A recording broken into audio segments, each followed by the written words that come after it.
Başhekimden bilgisi var.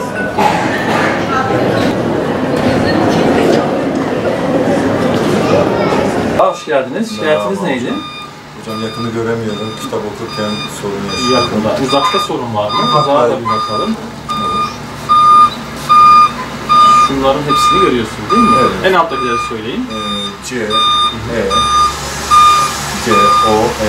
Tamam. Bununla da görebiliyor musunuz? Evet hocam, C, S, E. Uzakta sorun. Mesela şu yakın şeyimizi tutalım. Bunları nereye kadar görebiliyorsunuz? Çerçevemizi takalım. Şimdi yaşınıza göre ilk defa kullanacağınız için daha düşük dereceyi deneyelim. 40 yaş üzeri insanlarda yakını görmekte zorluk şeklinde kendini belli eder. Bu durum yaşlanmaya bağlı, gözümüzün içindeki merceğin elastikiyetini kaybettiği için yakına odaklanma sorunu şeklinde kendini gösterir. 40 yaştan sonra hastalar bize yakını görememe şikayetiyle başvururlar. İlk başlarda biraz okumak veya yakındaki bakmak istediği nesneyi uzaklaştırarak şöyle işlerini belki halledebilirler ama bir süre sonra o mesafe artık yetmeyeceği için gözlük ihtiyacı olur. 45 yaş civarı genellikle kendini gösterir bu durum. İlk başta gidebildiği yere kadar gözlüksüz idare etmesini öneriyoruz. Gözün mevcut zoomlama, odaklama yeteneğini kullanabilsin diye. Ama artık gözlüksüz zorlanıyorsa, işlerini halletmekte sorun yaşıyorsa bunun en iyi tedavisi gözlük öneriyoruz. İlk başta da düşük derecelerle başlıyoruz. Yaş arttıkça bu problem de giderek artacağı için gözün yaşlanmasına, oradaki lensin elastikiyetini zamanla daha da kaybetmesine bağlı kullanacağımız gözlükteki numarayı da arttırmamız gerekiyor. Hasta aynı numarayla işte 2 yıl kadar yaklaşık görebiliyor. Daha sonra o mesafeyi aynı kalitede görebilmesi için numarayı biraz arttırmamız gerekiyor. Bu böyle 65 yaş civarına kadar böyle ufak ufak artışlarla gidiyor. 65 yaştan sonra genellikle artık artış gerekmiyor. Son kullandığı gözlükle devam edebilir yakın işlerini de kullanmak için. Burada cinsiyet ayrımı yoktur. Erkeklerde de bayanlarda da bu durum böyle kendini gösterir.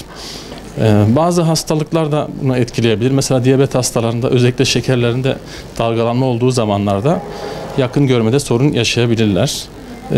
Bu hastalara özellikle biz şekerlerin düzenli olduğu zamanlar göz muayenesini olmasını öneriyoruz. Çünkü numarada da yanılmalara yol açabilir. Düzenli şeker süresi olduğunda gözlük muayenesine gelmelerini öneriyoruz.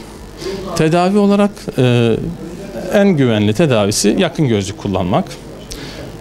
Bunu da dediğim gibi yıllar içerisinde yetmedikçe birer arttırmak şeklinde olabilir. Bunun yanı sıra kontak lens de kullanılabilir. Özellikle uzak problemi de olan hastalar için iki gözlük kullanmak sorun olacağı için uzak yakın bir arada olan kontak lensler mevcut artık. Hasta tek lensle hem uzağı hem yakını kendi takıp çıkarabileceği bir kontak lensle halledebilir. Bunu da kullanabilir. Bunun dışında ameliyatla göz içine mercek yerleştirme işlemi de var artık. Ama bunu gözlükle gören bir hastaya pek önermiyoruz. Çünkü gözlükle gören bir gözdeki görüş kalitesi lensteki kadar olmayabilir. Bunun bir garantisi yok.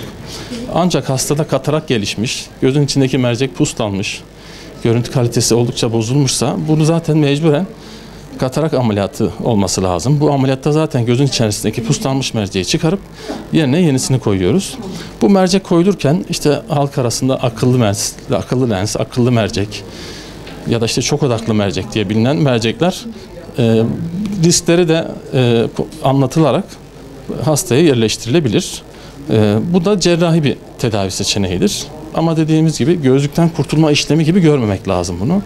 Bunu daha çok katarak olmuş bir gözde mecburen mercek değişimi yapılacağında o zaman böyle bir mercek kullanmalı mı kullanmamalı mı diye hastanın işte beklentisine, mesleğine göre hastayla istişare edip ona göre karar verilip böyle bir tedavide yapılabilir.